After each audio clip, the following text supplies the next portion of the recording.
What's going on, Chaz? How you doing today? I'm doing all right yourself, bro. How you doing? I'm doing well, man. But I want to first of all start off by saying that I thank those who are tuning into this broadcast because it's very important to us that we have those people who view the broadcast, and we can be seen every Wednesday at 6 o'clock Central Standard Time. But let's continue to talk to the people about what's important, and what's important is tonight's broadcast, which basically we're going to be talking about why we are so complacent. But let's give some clues and some insight as to the importance of what we need to do in order to not be complacent. So let me put the ticker on the screen. So we're going to talk about having the right mindset. So Chaz, would you say that mindset uh, has to be important when we talk about complacency? Yes, because with the right mindset, it gives us the right energy and it gives us the right attitude to do these things. When you have the opposite, when you don't have the right mindset, you're bitter, you're frustrated, you're angry. In fact, you're more eager to just fly off the handle. So we need to have an important mindset. I would agree with that. And I want to ask you this too, Chaz. Why are we not talking more about this mindset? Because we're faced with a lot of dilemmas. We have a lot of things going on that we're up against, and I guess I don't seem to hear enough about what we need to do to better our condition. Why do you think it's that way? Some of us are stuck in our ways, and then the other one is like we have the tendency to think that having a negative mindset and a negative mind frame is a good thing. So I think with those two combined, just not putting more emphasis on that. I think we need to do a better job at actually putting more emphasis on having a better mindset. Because I'm telling you, bro, a lot of people nowadays have this negative mindset and they think that it's okay, and reality is really not. Well, let me share something with you because some people might want to know, why do we keep talking about all these things that we're going through? So this is just something briefly I want to lay the groundwork, and we need to talk about it, Chaz, because we have been going through 246 years and counting of American slavery, and that has affected us. And so this is why we're saying that we should be complaining about our situation and not be complacent. Then you have 89 years of segregation. You have you have the unjust teachings that's going on in the school system. We started with the Brown versus the Board of Education in 1954. You have the white on black crime, the black on black crime. You just have so much going on. So I think we need not be complacent because all of this is affecting us, Chaz. And wouldn't you say that we should be talking more about this situation as opposed to just acting like nothing is going on? Yeah, and it's still going on to this day. Just because we're not literally handcuffed with handcuffs and stuff on our ankles and our wrists, slavery that way. We're still slavery through the mentality. We still Yeah. have other ways of how we're being enslaved. So I think it's always important to knock on these subjects and actually tell people about them, because I'm telling you, it's not a good look right now, especially with all these new tariffs and all these other things getting passed. It's getting really, really bad now. Okay, we talked about for the last few weeks how African American youth suicide is on the rise. The sisters who are giving childbirth, they're dying. And it just seems like no one, I know people are talking about it, but what are we going to do about it? So let's define complacency, and then we'll welcome our guest in. Then we'll get really deep into this tonight because we have a lot of information to cover. And tonight's broadcast is going to be very, very informative. So what is complacency in our context when we say that? Being too comfortable with our pitiful social condition and not trying to make things better, even when we know that Mm. change is needed.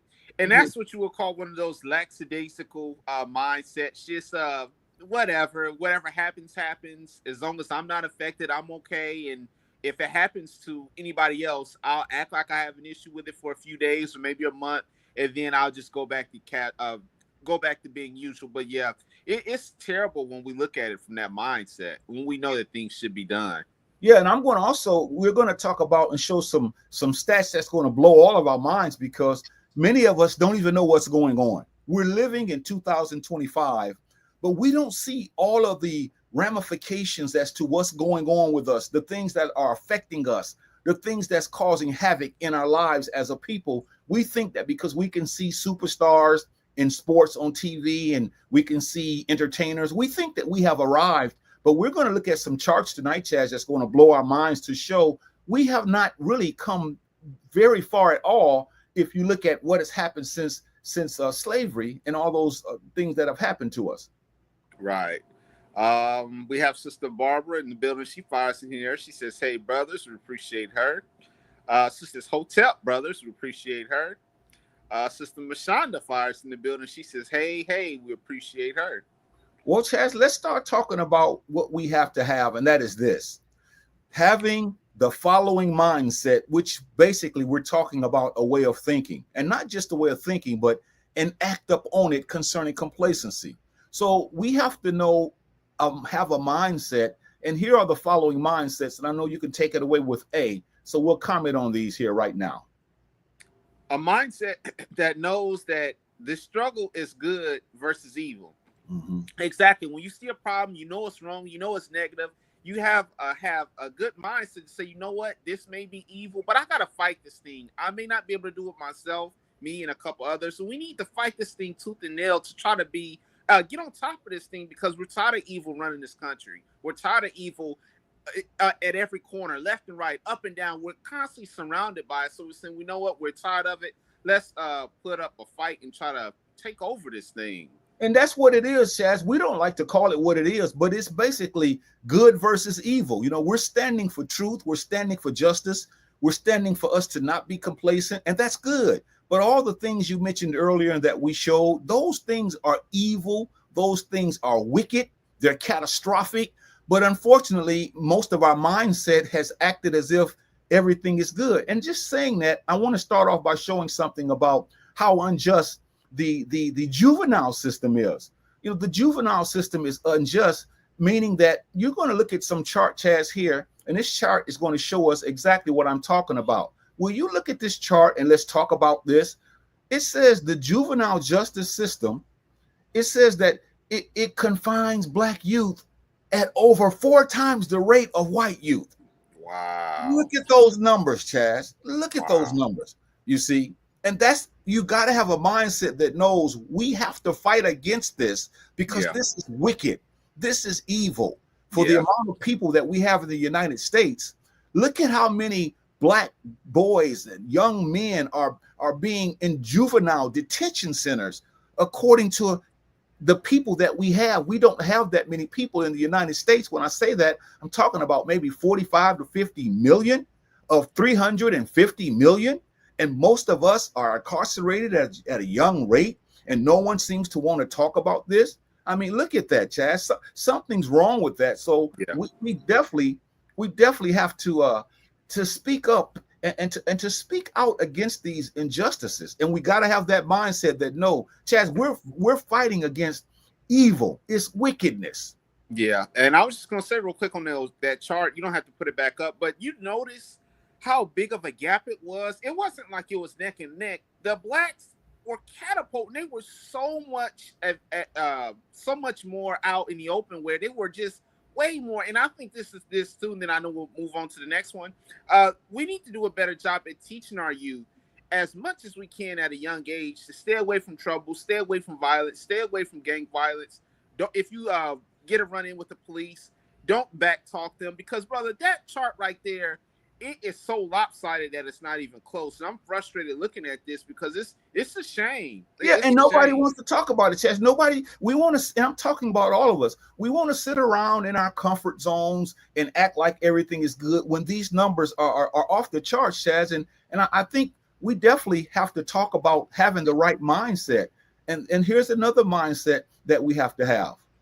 Letter B, a mindset willing to face the difficulties of the day. That's absolutely, like you mentioned, we like to sit back. We don't like to do anything hard. We want everything to come easy, put in our laps, and just have a good time. But no, difficulties make us better people. Difficulties show you what you really are when times are tough. You can't just always sit back and think that things are going to come to you. You have to fight through them and say, you know what? This may be difficult. I don't really want to do it, but for the better cause, I will do it. And even though I may have a nasty attitude at the moment, I'll shift it after I get this knocked out. Yeah, because what we want to do, Chaz, is sit back and we want to talk about words and go to certain buildings and want people to think everything is great. But look at this. How much higher are black incarceration rates than white? See, we don't have an appetite for this, Chaz. Many of us don't want to Wow. watch these kind of broadcasts. These are some of the states broken down. And look at 11 times as many African American men are incarcerated in New Jersey, and 11% in Wisconsin, 9% in Rhode Island, 9.2% in California. These statistics are to make a brass monkey want to cry, but yet the brass monkey got to want to do something, because I'm showing you this is why we shouldn't be complacent, Chaz. We must not be complacent. And I know you agree with that. As we put up these charts, we're going to be very informative tonight, because I think sometimes people think you and I just be talking, but we're showing that we are in trouble, man. We're losing. And we got to be willing to face the difficulties of the day. Quit running from it. Quit tucking our tail between our legs. And here's another mindset we must have. See, a mindset of confrontation and resistance. And here's the thing with confrontation. You Okay. don't have to always be loud and boisterous, cussing people out. You can confront people in a nice manner. So you know what, sir, ma'am, I didn't appreciate that. These are the repercussions for that, and I'm going to do this and that. Instead of always showing up with you 4 or 5 people hopping out of a Hummer, causing a scene, trying to make somebody be intimidated. You don't have to do that. And then on the other part with resistance, saying, you know what?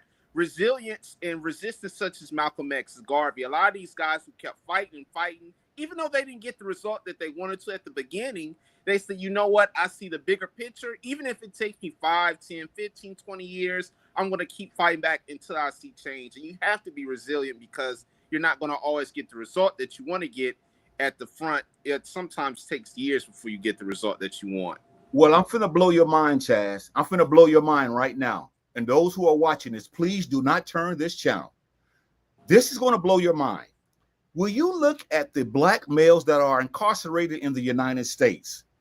It says at least 745,000 African American males are incarcerated in the United States.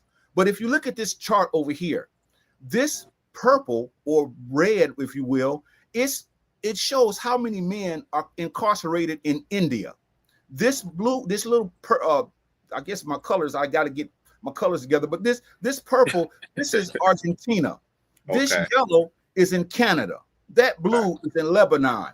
This purple here is in Japan. This here is in Germany. This green is in Israel. This purple here again is in England. So you're telling me that we have, listen to this, Chaz, listen to this. And I know people don't want to hear it. This is why I have a problem with many of us, because we don't want to face reality. I'm going to make this statement. Look what it's basically saying.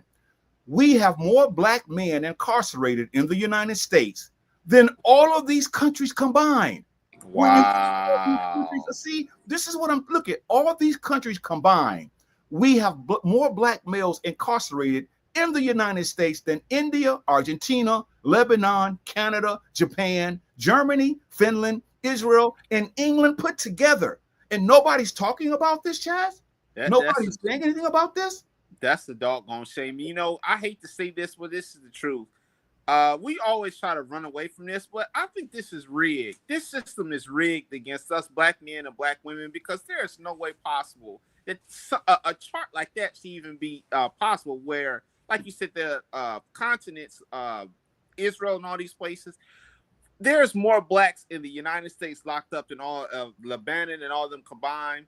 That's got this is a shame, brother. This is a tragedy. And I want to bring this out too. You're going to have to help me out with this. The Super Bowl, there was a gentleman who did a halftime show, Kendrick Lamar. Everybody was excited about that after the Super Bowl, right? They thought that the message was great. We were talking about oppression, but nobody wants to do anything. We just want to look at that and say that was a great halftime show. But nobody wants to do anything to try to help the situation because of this right here, Chaz, because a lot of us don't know this. Letter D, a mindset that knows the struggle is hard, necessary, and consistent work. That's kind of what we just talked about on the previous point, where we know these things are hard. We know that they're not easy. We know that these things are going to get down and dirty, but you say, you know what, this is necessary. I'm going to do this. I have a couple people with me that's going to help me. And like I said, even if I don't get the results I want right now, being consistent throughout the months, throughout the weeks, throughout the years, keep fighting and fighting. And then if nothing happens, then you still keep going because it can happen 10 years from now. But do you have the patience and the endurance and the stamina to keep going to get to that level is the question. We want easy work, man. We don't want confrontation. We just, the struggle to us is done. The brothers and sisters in the 50s and the 60s, they struggled. And now after that, we feel like, okay, there's nothing else to do. And this is how we've all, especially us older adults, we ought to be ashamed of ourselves because we know that the struggle is hard. We know what people went through for us. And yet we sit around and act like everything is good. So I'm going to ask you this question, Chazz. What should we be doing to be active and not complacent? What are some basic things that we can do? Sounding the alarm, getting on Facebook or the internet, finding some friend groups and sounding the alarm again, saying, you know what, these are some issues that's going on in this community and throughout the world, and saying, getting minds together, say, you know what can we do to offset this? No, I'm not talking about getting weapons and going downtown and shooting up places. I'm not talking about any of that, but just getting some friend groups with some people in the family, getting them together, sound the alarm, tell them what's going on, and trying to fight back that way. And if you can't, there's always some groups that's around somewhere that would be in the same mindset as you. So it's getting groups and friends and family together to sound the alarm. Yeah, because I know there's practical things. I thought you had some notes that kind of tell us, that puts 1, 2, 3 on this particular question. There are some notes that you had shared with me earlier that you just told me, but it was basically putting things in perspective, what to do. Do you have those notes still where it's 3 things that people should do? Yeah, you're going to have to give me a second to go grab that. Can you? Yeah, and I'll start talking right now because I think it's important. You can go ahead and get them because we definitely want people to know that what we're talking about now, ladies and gentlemen, is crucial. We're losing, and a lot of us don't care. We have become a people who have given up for the most part. We're so complacent, meaning we don't even want to talk about these things. This is why a lot of people don't want to view these kinds of broadcasts, because these kinds of broadcasts are asking people to do something. We're asking people to be active. We're asking people to not sit around and just complain. We're asking people to do some practical things. And I guess Chazz want to tell us some practical things that we can do so that we're not complacent. Yeah. First one is you have to fight for something. Make it happen for the betterment of our people. Or you could fight for something that is already going on that is hurting our people, that is oppressing us. So those are the main 2 that I have for how to be active when we're not being complacent. Good. Sister Barbara fires in here. She has a question. She says, we should protest from our cities across the country. Yeah, and they're doing that too now because of the wickedness that's in Washington, D.C., the corruption that's in Washington, D.C. A lot of people are protesting. But as far as African Americans says, we got some fish to fry. And these are bigger fish, because we have to protest, and we're definitely agreeing with the sister. But we also have to pick up the mantle and do something in our own communities. We have to start. Go ahead, Chazz. I was just going to say real quick, we are, and these are older things that happen, but we did protest with George Floyd and Trayvon Martin and things like that.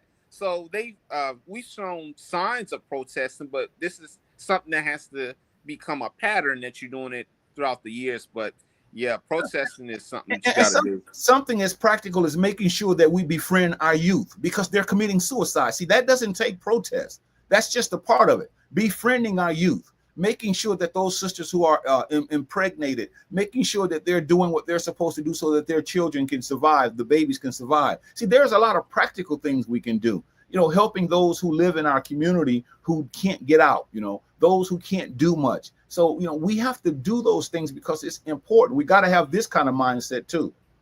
A mindset that is patient in the struggle. Absolutely. We want things like a microwave. 30 seconds, we want things to happen. We want stuff to happen overnight. You have to have a patient mindset saying, you know what? This thing may take longer than I expected. This thing may take 4 or 5 months, but you know what? I'm going to set the course, be patient and humble, and that way something good will eventually end up happening to me or us. Yeah, because if you look at this chart, which we put up last week, we have to be patient because we have to do something about the high blood pressure.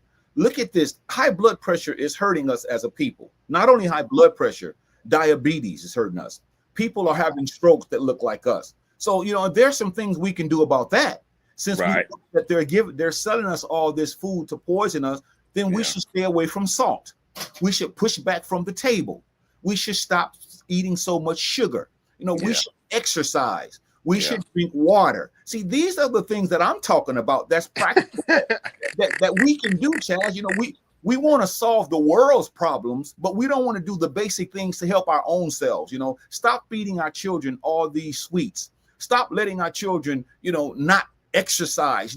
Don't let them be obese. So this is a problem, and we know it is, Chazz. We know it is. But unfortunately, a lot of us don't want to see these things because it tells us where we are as a people, and it shows us that our mindset is not where it should be. Yeah, and those are good points that you talked about. And I just want to say real quick too, I'm starting to notice more and more, man, blood pressure is just something that's hard to get a hold of. I'm telling you, young or old, when you get high blood pressure and you trying to get off these medications and you trying to get off all these salty foods, brother, it is hard to stop, and especially if it's hereditary. So I just want to put that out there. Moving on to the next letter, letter F. This is a mindset that knows that this is our responsibility. I'll let you take that one as I take a swig real quick. Yeah, because Chazz, a lot of times we want other people to fix our problems. And there are some, like, we want people, we want institutions, we want organizations to fix our problems. This is our responsibility. See, and that's what I'm saying. A lot of us don't realize that if we don't fix these problems, we're going to continuously go down the tube. And if people can open up their eyes today, we will see it is bad for us as a people. But who's sounding the alarm? Who's doing something about it? It's our responsibility. We can't look to no one else to help us because they're not going to help us. So this is our responsibility. All these charts I'm showing, a lot of this is our responsibility in spite of what the system is doing and continuing to do to us. We need to make sure that we do what we have to do. And I can't stress that enough. Yeah, and I would say it's our responsibility too. If you're a black man or a black woman, we are the main ones that are affected by all these problems, all these charts. We're the main ones that are affected. So we have to say, you know what? This is my responsibility. Share this information with my family. Share these things with these people at work. Share this information with my coworkers and say, you know what? These are things that are going on. We have to fight this. We have to get better at this because these things are not going to go away. And if you try to sweep it under the rug or pass it to someone else, they're not going to do it. So man up or woman up and take responsibility and try to fight this thing.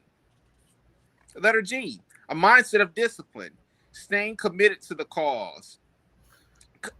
I kind of don't want to sound like beating a dead horse, but that's kind of the same thing. Having discipline, saying, you know what, these things are probably going to take some time. I don't want these things to tire me out or wear me out. I have to have enough patience and endurance to keep fighting this thing because eventually I'm hoping that it will get better. Yeah, because a lot of us, we start something and then we stop. That's what I'm looking at. A mindset of discipline. Stay committed to the cause. If you're going to help young people because you know that they're committing suicide, the African Americans, you want to start talking to young people, going to young groups and talking to them how important life is. And then next week you want to do something else.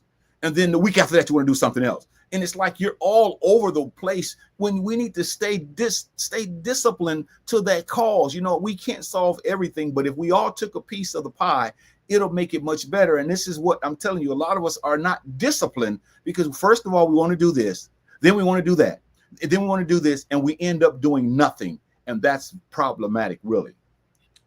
Letter H, a mindset of awareness of the issues that affect us. And that's pretty much what I said too a little bit earlier. Sounding the alarm, telling family members, telling co-workers, telling people in the neighborhood, telling people that are affected by these things majorly, and how to counteract it. Meaning, this is what they're throwing at us. This is how we can counteract that, especially with the high blood pressure, the diabetes, all the things that we're talking about, the high incarceration, the suicide, all of these things. We have to counteract that because they're going to keep throwing the problems out there, but it's up to us to counteract that and defeat it. Yeah, Chazz, because I don't think we really know what the issues are that affect us. What you just said is perfect, but the issue that is affecting us right now greatly is wealth. We don't have much wealth in spite of how many people we see on TV. And so to us, we think that African Americans have wealth. But in the United States of America, we don't have wealth. See, we don't know the difference between wealth and income. Income is what you earn at your job. That's where you get paid. That's income. Wealth is what you own. Houses, stocks, all these things that we own. We don't have wealth, but a lot of us think we have wealth. We don't have wealth. We just have income, and it's affecting us a great deal. There are 6 white families who owns more rural land than all African Americans combined. Did you hear what I just said? There are 6 white families who own more rural land than all African Americans. The Emerson family, 2.33 million acres. The Ted Turner's family, 200 million acres. The Reed family, 1.37 million acres. The Irvin family, 1.25 million acres. The Leiter family, 1.1 million acres. And the Buck family, 1.2 million acres. These 6 families together own 9.2 million acres compared to 2.89 million of all African Americans living in the United States. And nobody wants to look at this. Nobody wants to talk about this. These 6 white families own over 3 times more rural land than all African Americans combined. And you don't want to watch a show like this? You don't want to talk about something like this? And I want to show you something now, Chazz, that's going to really shock you. If you just give me time to dial it up. Here we go. Okay. Tone Talks brings to you the racial wealth gap in America, explained in 60 seconds. In America, there are 190 million whites, living in just about 82 million homes, while there are 40 million blacks, living in just over 14 million homes.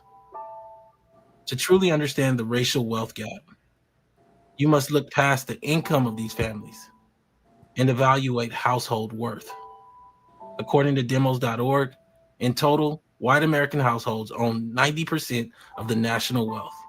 In contrast, Black Americans altogether own less than 2.6% of the national wealth, with most of this small sliver being in the hands of Black baby boomer retirees. Black working age families are largely invisible nationally in terms of wealth. To give a clearer lens, the bottom 50% of American households control only 1% of the national wealth. And of the total 14 million Black households, likely over 10 million Black families fall into this bottom group that owns nearly no wealth. The racial wealth gap is real and it's growing. While 10% or about 8 million white homes are worth $1.4 million or more, according to Slate.com, when you deduct the family car, 50% of African American homes, or over 7 million Black families, are worth no more than $1,700. Subscribe to learn more at tonetalks.org. You see, Chazz, this is what I'm saying. See, we want to shake our butts. We want to sing songs and watch people perform. We want to do things and not look at, we are losing. Did you hear what that man just said? We don't have wealth, but we think we do. It's like we're living in a time where people don't care what's happening to us as a people. And when you have these kind of broadcasts, nobody wants to chime in and get into what's going on to us. We want to talk about those things that really don't make, or they don't mean a hill of beans to us, as one sister used to say all the time. But you see, we really don't have wealth. And I've been saying that. These are stats, but we think that we have wealth because we watch TV and we see a lot of faces that look like us. And we think that we really, really are doing something, but we really don't. If you think about it, if you do think we have wealth, ask your uncle or auntie or your friend in your family or your brother to loan you $50,000 to start a business. We don't have it like that. And it's not our fault, but it's because we don't stand up for the truth. We don't fight back. Those issues affect us greatly. Letter I, a mindset that will excel. Do my best no matter what. Yeah, and this is something that's pretty good as far as even if the stats or the information that you got, you say, you know what, I expected this to be this way, but it didn't. You still keep fighting. You still do your hardest. You still keep showing up. You still keep putting in that work. You can't let things, like you said, get us off track to where because we didn't hit a certain quota or a certain number that we quit. But we have to keep giving our best no matter what the outcome is. That's so true, because I want to show something else, Chazz. And this information here is just, it's staggering. As I pull it up here, you're going to really look at this and say, this is ridiculous. Look at what it says here, how far back we are when it comes to the wealth in the United States as far as African Americans. Will you read that for us? The average black family would need 228 years to build the wealth of a white family today. See, nobody's talking about this, Chazz. Nobody's talking about this. The average black family, according to the nation, would need 228 years to build the wealth of a white family today. And we're talking about today. We're not talking about any other time. We're talking about today. I got more for you, Chazz, lest people think that you and I are just talking all the time. These stats ought to really, really make us think about it. Look at this, Chazz. It would take, this is the Wall Street Journal. This is another one. Just keep reading. It's the same thing. Go ahead. It would take 228 years for black families to amass wealth of white families, analysts says. It's the same. It's telling us the same thing. But where are we, Chazz? I got one more to show you because we don't get it, man. What are we doing? What are we really doing, man? Let's get this. We're talking about LeBron and Stephen A. Smith, but look at this though, Chazz. Talk about that. 228 years. It says black families will need about 228 years to accumulate the same amount of wealth that white families enjoy today, according to a report which makes up 30 years of net worth data from the Federal Reserve Survey of Consumer Finances. See, Chad, this ought to be blowing our minds. See, we want to talk about the silly stuff. Look at these stats, man. We are in trouble, and it's like nobody cares, you see. And that's what I'm trying to get us to see. We've got to stop being complacent. And if you subtract the 228 years from slavery, from now to slavery, it's going to take you back into the 1700s. And so this is what we're saying. We no longer can afford to be complacent, man, because it's too much going on with our children. It's too much going on with us. And we've got to stop arguing with each other, fighting with each other, talking about each others, and looking at the issues that affect us and be able to do this. Letter J, a mindset of pushing even when it gets hard. I'll let you take that one. And I'll it's hard. What I'm talking about, what you're talking about, is hard, man.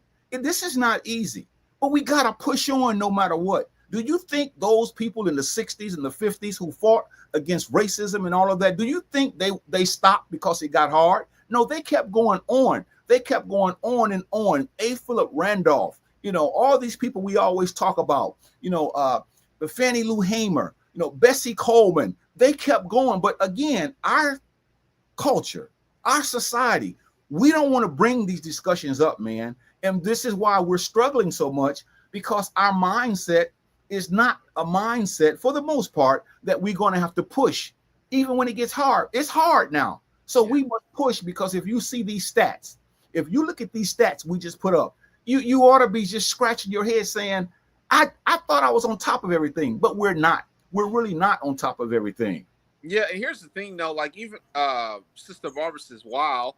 Here's the thing, though. I don't think that it's something that we should be really, we should be angry, but if you look at it, it's not like they just outworked us or they're just better people than us. Most of that information is that these people stole a lot from us, and it's hard when you got an advantage over a group of people and you say, okay, get on our level. You can't do that. It's almost impossible. So I want to just throw that out there. Beautiful. And see, along with what you said, you want to put in it. You want to put with it. But you got to fight. You can't, and I know you're not saying this, but you can't lie down just because of all that has happened.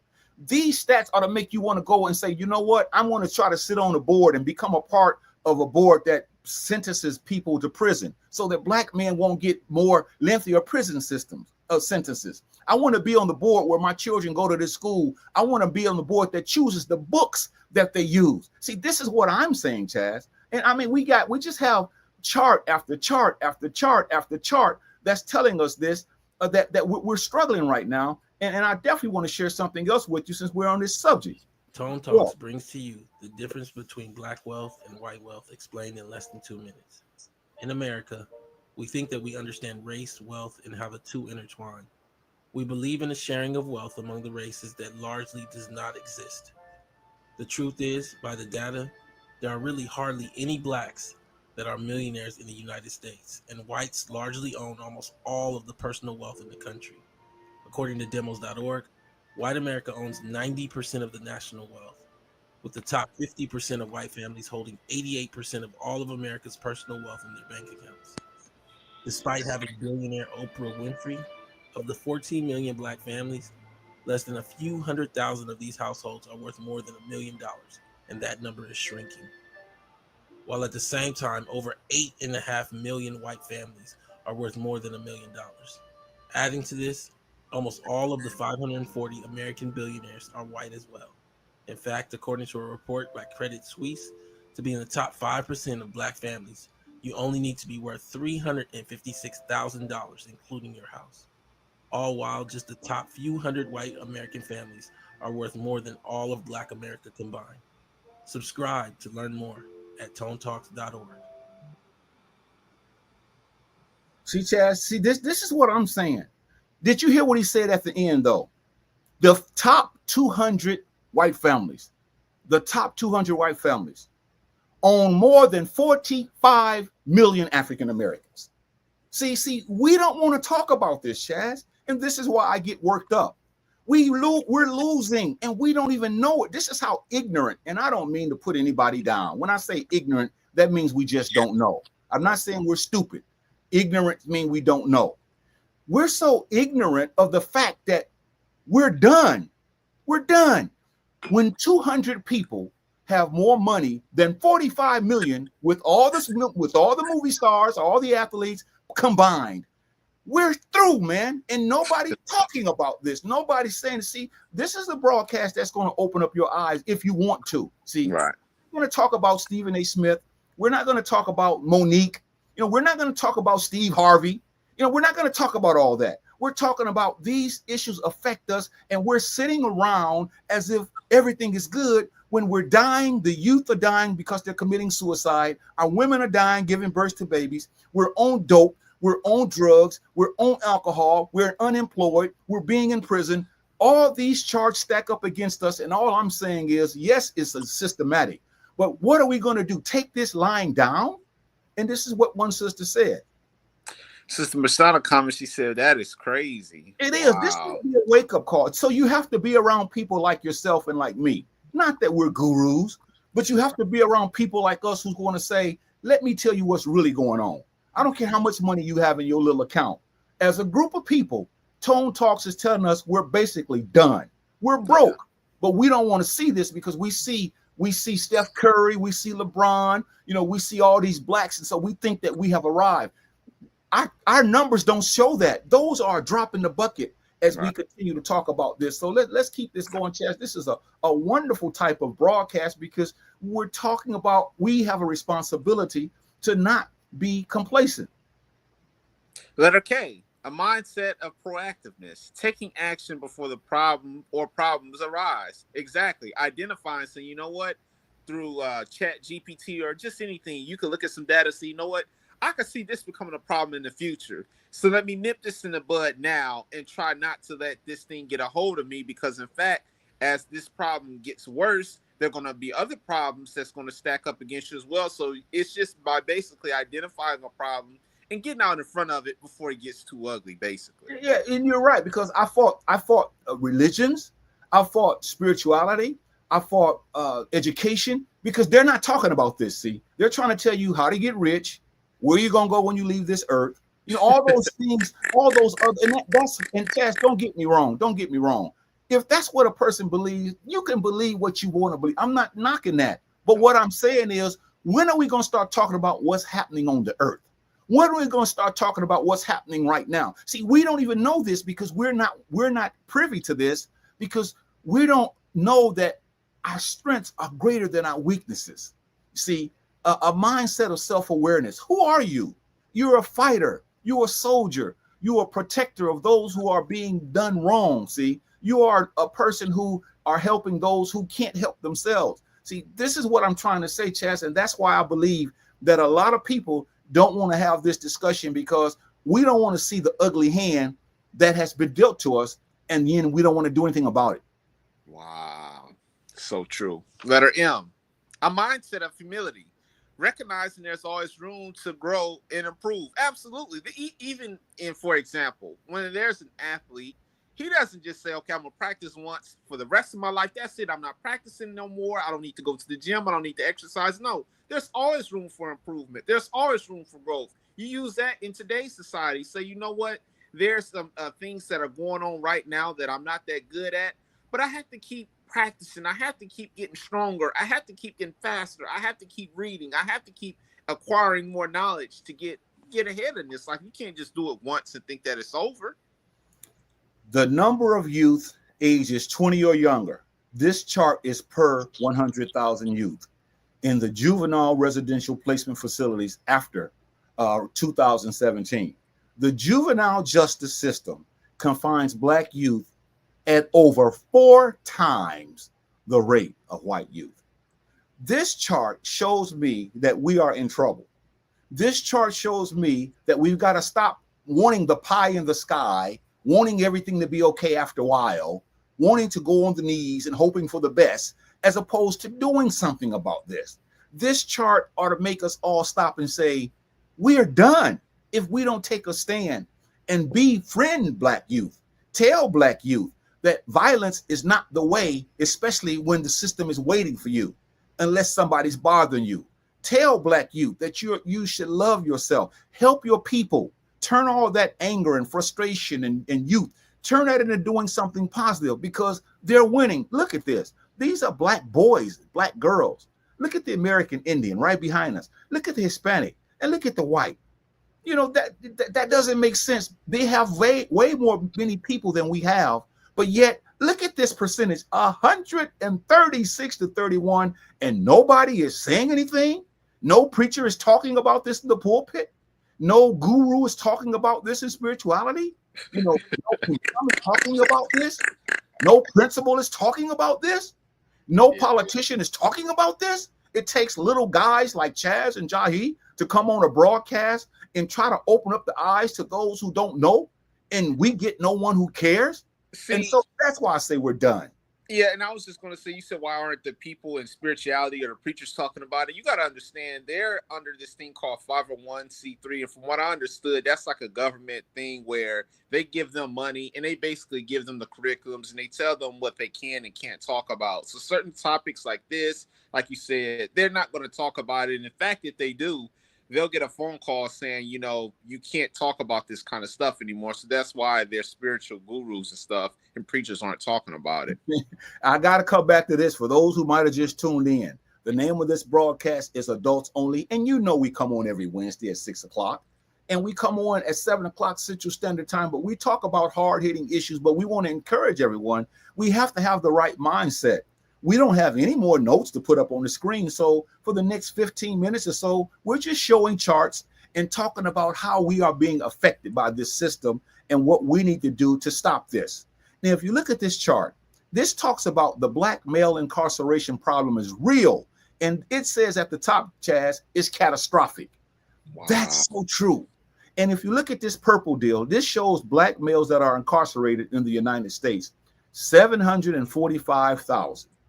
But when you add up all of these incarcerations, like in India, Argentina, in Lebanon, Canada, Japan, Germany, Israel, and England, when you see all of these people incarcerated in these countries, when you add all of this up, we have been incarcerated more. When you look at the population, 745,000, theirs is 742,000.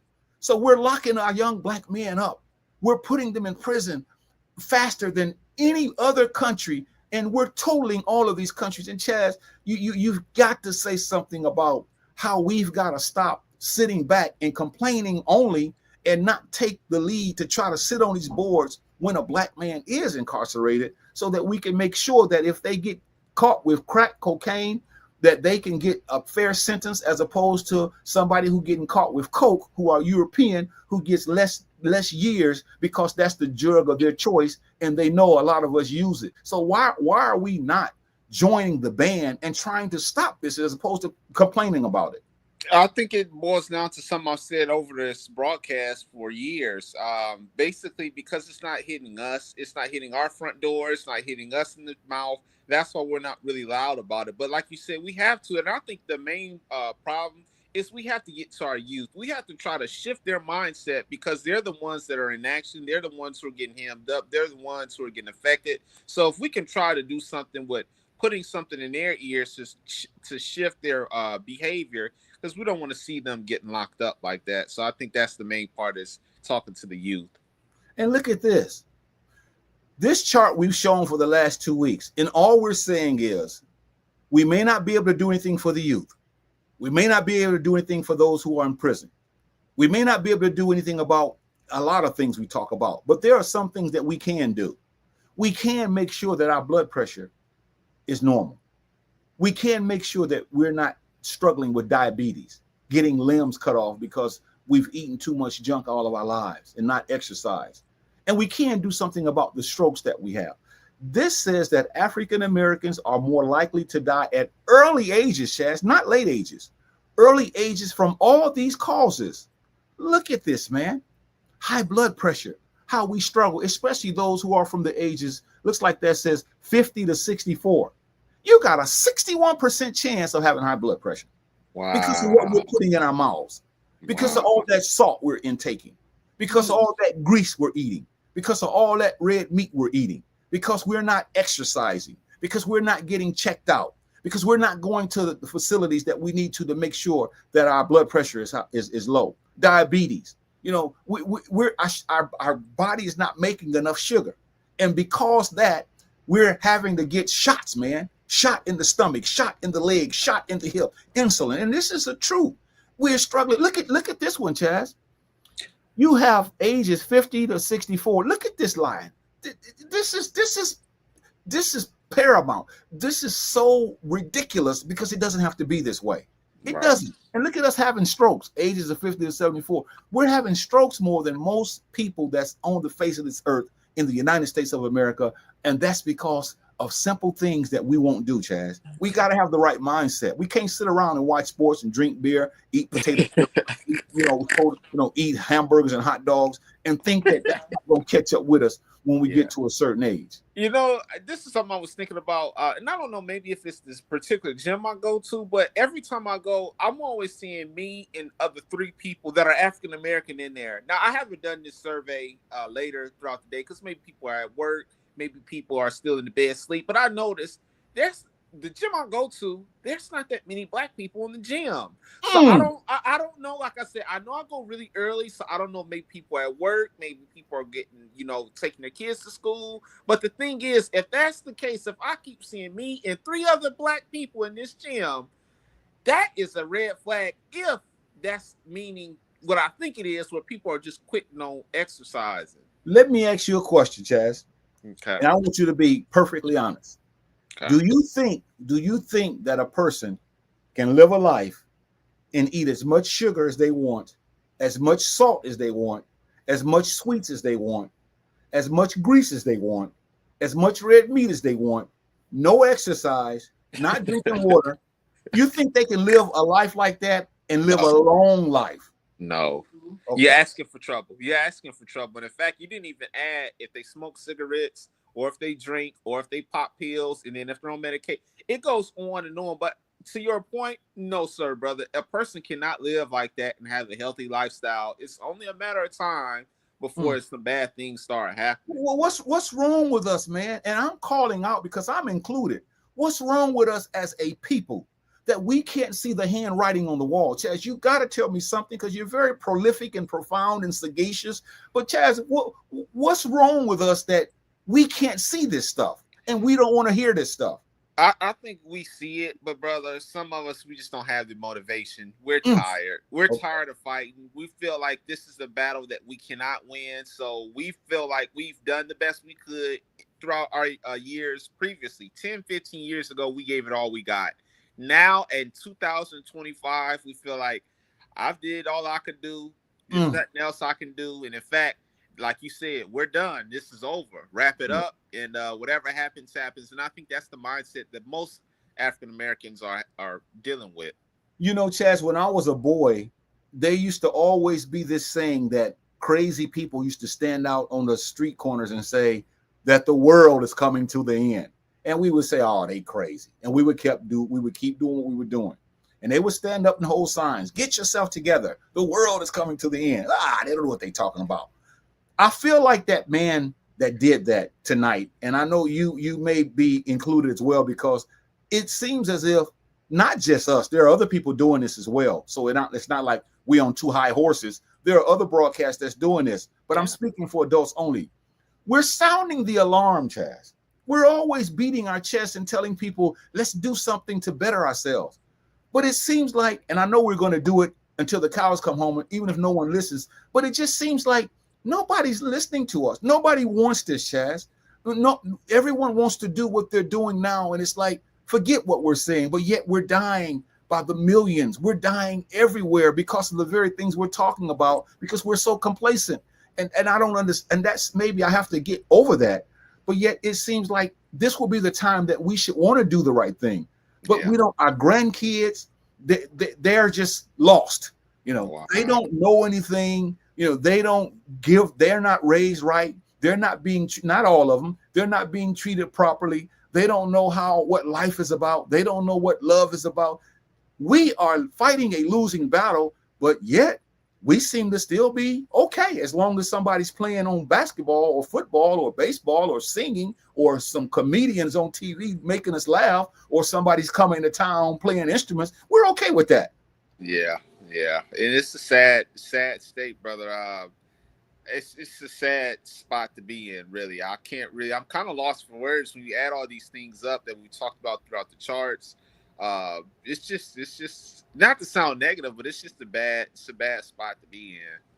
Yeah, and I think what I really want to do is I want to show this one more time, Chazz.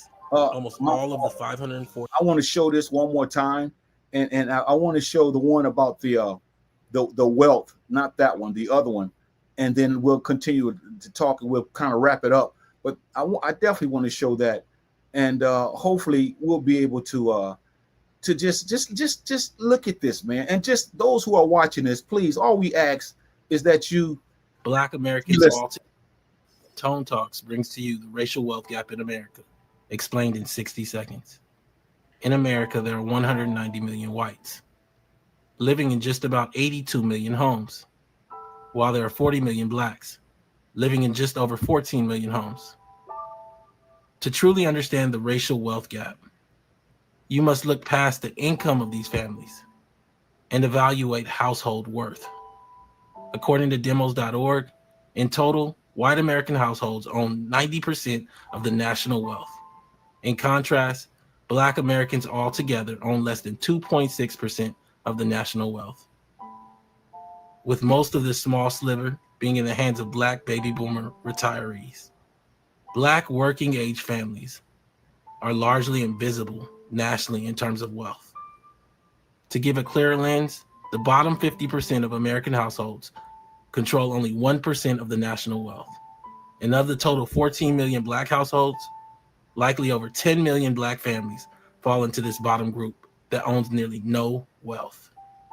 The racial wealth gap is real and it's growing.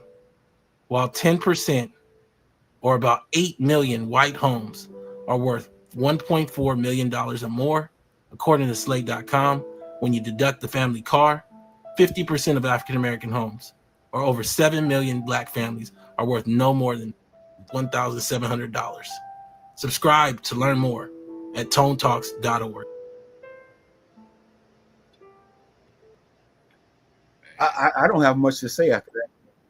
Yeah, I kind of don't either, especially with the gap, man. The gap, like I said, I could see if the gaps were kind of close, but brother, the gaps are just so wide and so lopsided that it's just a shame. Mm-hmm.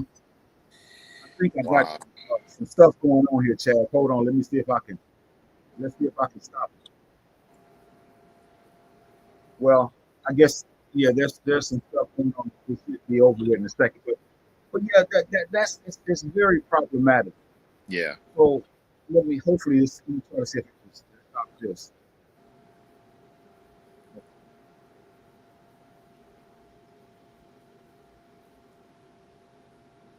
Experience that most. Okay, we stopped that there. That's good. Now, this is really something, Chaz. We're going to sign off because it's fifth. We got about 5 minutes, but I want to do my part, and then I know you have something to say that Frederick Douglass warns us about. Yeah. We all want change, and we want things to change, but we don't want to do anything about that.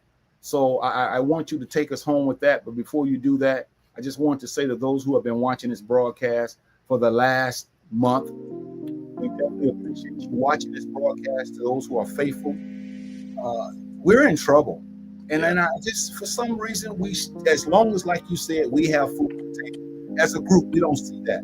And again, we don't want to get around people who talk like us because we call us negative, whereas it's reality. It's the reality of what we're going through. We are dying left and right from so many issues. We're mentally dead.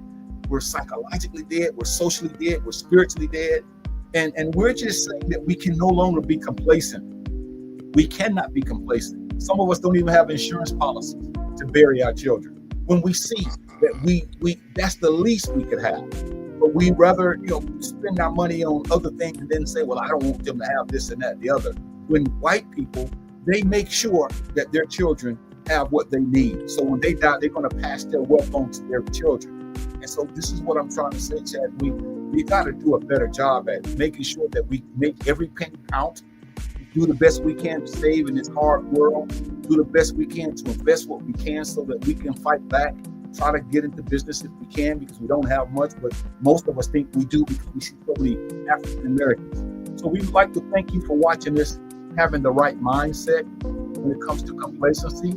All I have to say is tune in next week at 6 o'clock, and we truly appreciate those who have been watching this broadcast. So what I'm going to do at this time, I'm going to have Chaz take us out of here. I know we have a few comments, but Sister Shonda says Shimhotep. We say Shimhotep to her. So Chaz, you can do your final soliloquy. Okay. And then again, I want you to talk about what Frederick Douglass said. What Frederick Douglass said way back in the 1700s about we won't change, but we don't want to do anything about it. So again, I appreciate you, brother, and I'm gonna let you take us on home. In the summer of 1857, Frederick Douglass gave his famous speech about the struggle.